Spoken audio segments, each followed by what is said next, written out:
throughout northwestern European harbors, extending from Ostend through Kiel across the coastal waterways.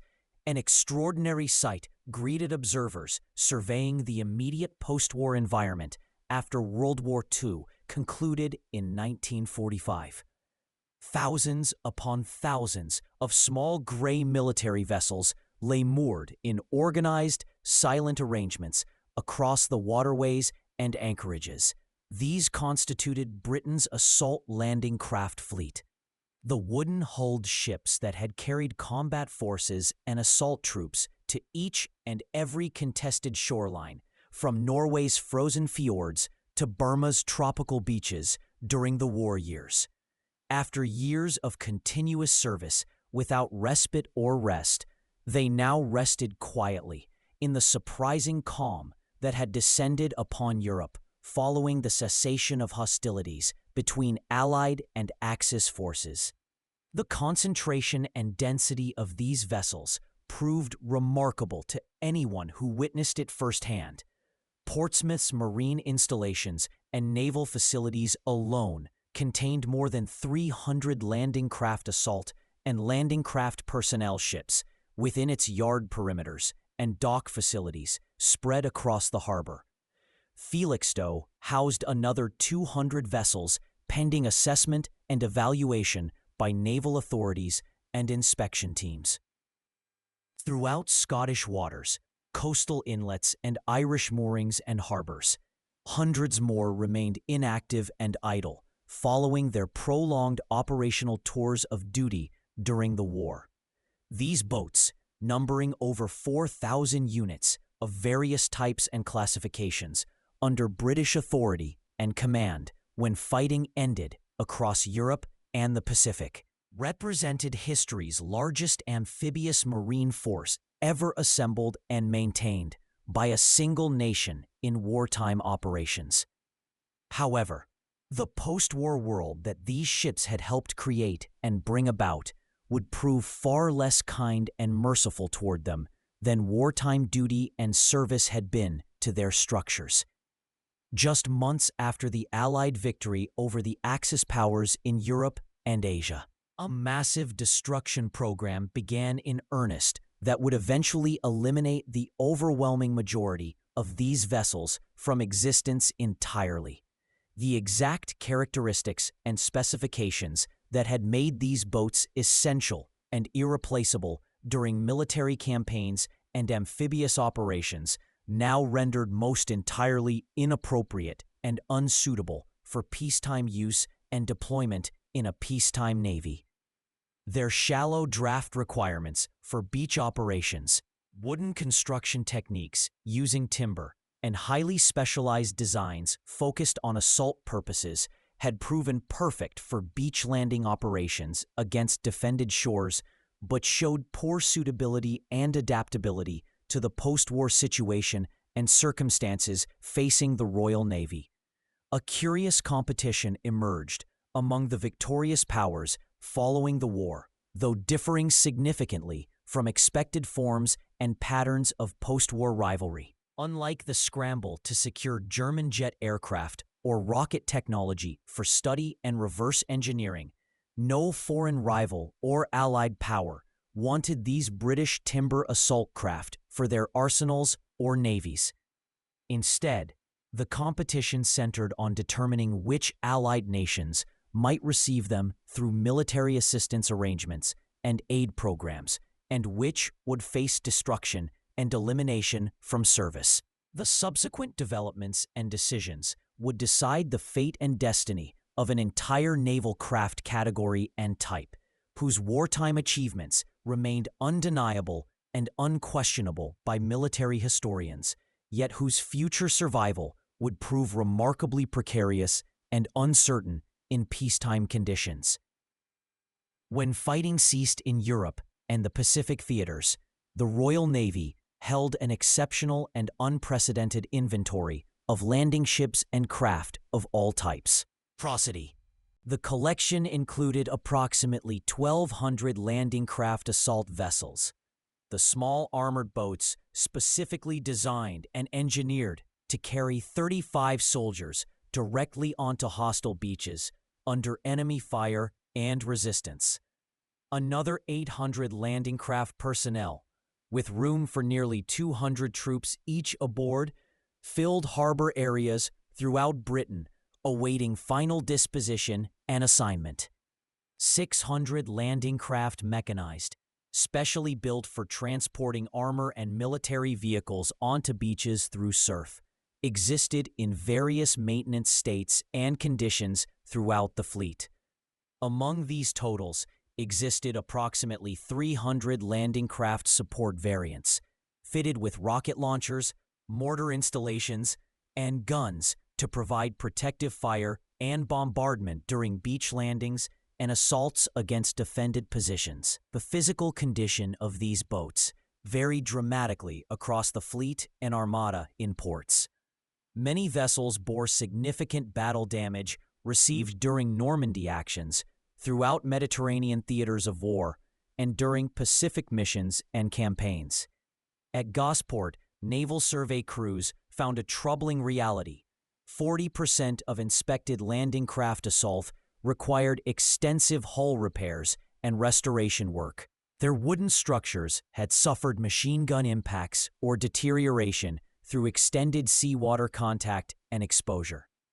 The boats produced during early wartime phases of 1942 and 1943 showed particularly severe breakdown and degradation, their hulls experiencing rot, despite whatever operational upkeep had been possible under battlefield conditions and constraints. However, not all vessels experienced decline and deterioration at the same rate.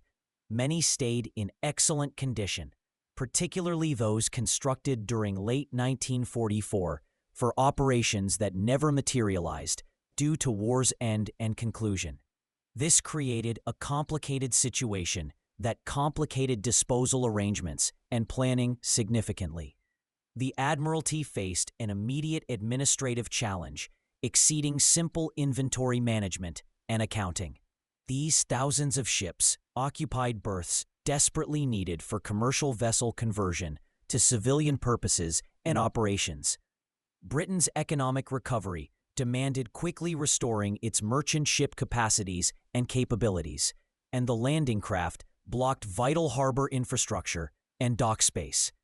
Behind these practical concerns lay a strategic debate that would influence British amphibious warfare future for decades. Some naval planners advocated retaining substantial amphibious capabilities and resources, stressing Britain's continuing global commitments and its numerous island territories that might require military action and intervention. Others argued forcefully for total disposal and elimination, citing the enormous cost on maintenance and storage for ships that might never see combat use again. The wooden construction that had permitted rapid wartime production now constituted a distinct liability, as the vessels deteriorated substantially faster than steel-hulled craft would have decayed over time. During June 1945, the Admiralty reached decisions that would dictate thousands of these crafts' fates and destinies. The British approach toward their landing craft fleet showed calculated, systematic, and thoroughly pragmatic qualities throughout the entire disposal process. Unlike the international race to acquire German jet aircraft technology or rocket science for research and military advantage, no foreign power showed interest for obtaining these wooden assault boats for technical study or examination of design. The Royal Navy established disposal centers and facilities at Portsmouth, Chatham, and Rosyth in Britain, where assessment crews systematically inspected each vessel to determine its outcome and future use or destruction. Ships deemed suitable for continued service received complete overhauls at establishments like Vosper's Yard at Portsmouth and J. Samuel White's Works on the Isle of Wight for extensive refitting. The Admiralty selected roughly 400 landing craft for keeping operational capability and readiness, predominantly the newer landing craft mechanized and landing craft personnel built during 1944 and 1945 production runs. These vessels underwent thorough rehabilitation that included fitting replacement motors and engines, updated communications systems and equipment, and improved crew accommodations to meet peacetime standards and expectations. The Royal Marines retained 140 landing craft assault for training purposes and instruction, allocating them among bases at Eastney, Deal, and Poole for teaching operations. Another 60 landing craft assault went to Royal Naval Volunteer Reserve units stationed around Britain's coast and shoreline, where they would support training the Navy's reserve forces and auxiliary personnel. Meanwhile, Britain's military aid program to Allied nations provided an outlet for craft too functional for scrapping, but surpassing Royal Navy requirements and needs. Throughout July 1945 until March 1946, the Admiralty transferred 230 landing craft to European allies through official channels. The Royal Netherlands Navy received 48 landing craft assault and 32 landing craft personnel for operations in the East Indies territories, where Dutch military units attempted restoring colonial control amid post-war chaos and resistance. The Greek Navy accepted 56 landing craft of various types during September 1945, moving them to Salamis Naval Base for use in the ongoing Greek Civil War conflict. Belgium acquired 24 landing craft personnel during November 1945, though most would see limited operational use within the small Belgian military forces and coastal services. The process moved with remarkable speed and efficiency, driven by the urgent need to clear harbor space and reduce mounting maintenance costs significantly. Before 1945 ended, over 600 British landing craft had either stayed for operational service, gone to Allied countries through transfers, or marked for preservation in museums. But the circumstances facing the remaining 3,000 ships would prove considerably less favorable outcomes for their survival. During August 1945, the Admiralty issued Order ADM 175/45, establishing systematic destruction procedures for surplus craft and unwanted vessels. The order specified that all wooden landing craft exceeding 3 years' age, unless specifically selected for preservation purposes, needed disposal within 18 months from the directive's issuance.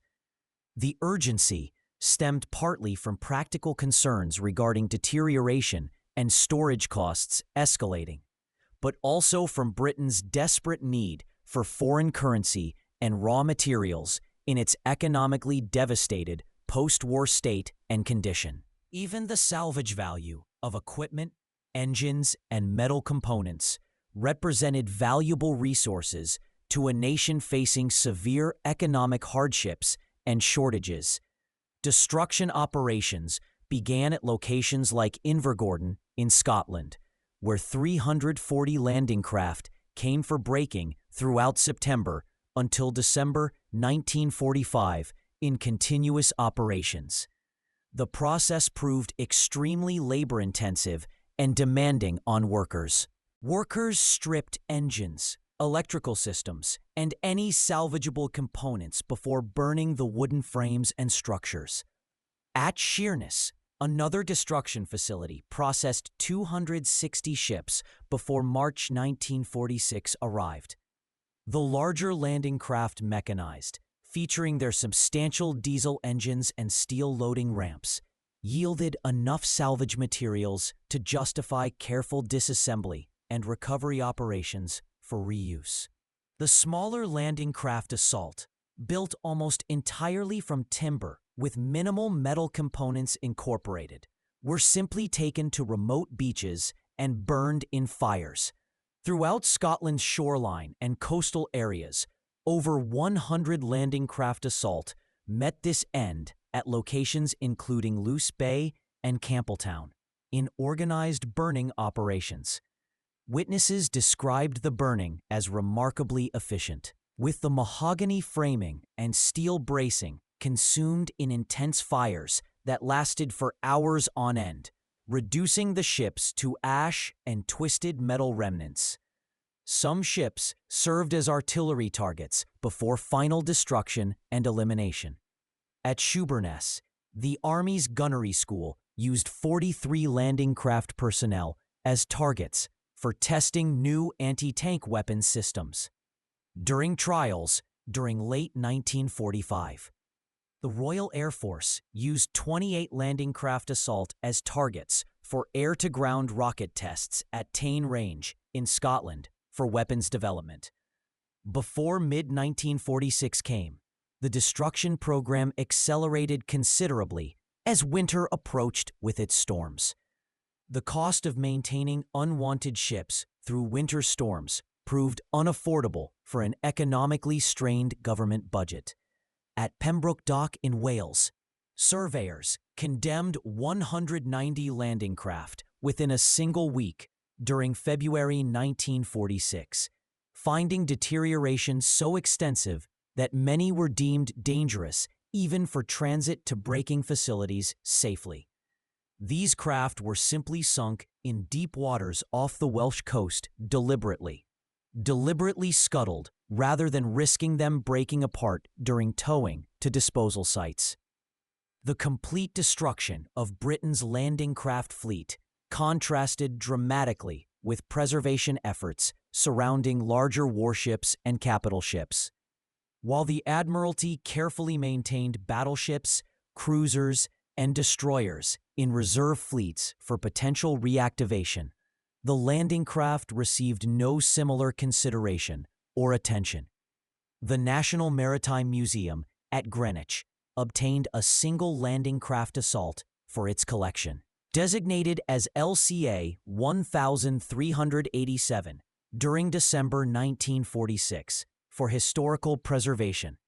The Imperial War Museum expressed interest in preserving examples for future generations to study, but lacked sufficient storage space for such large objects and artifacts.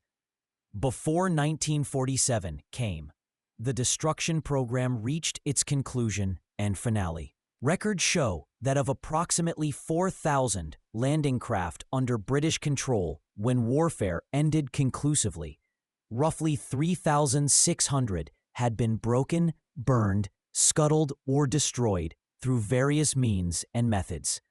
400 remained in active Royal Navy service deployments, with another 100 kept in reserve storage. Foreign nations operated approximately 230 former British craft in their fleets. Survival beyond this point depended largely on accident and neglect, rather than deliberate preservation efforts or planning. In remote Scottish sea locks, several landing craft assault, abandoned as unserviceable, gradually sank into the mud over decades, their wooden hulls preserved by the cold, oxygen-poor environment underwater. One such craft, discovered in Loch Fyne during 1994 by divers, remained sufficiently intact for archaeological documentation, providing valuable insight into construction techniques used. The legacy of Britain's assault landing craft extends far beyond the few preserved examples located in museums today worldwide. The experience gained in wartime amphibious operations directly influenced post-war landing craft design and military doctrine for future campaigns.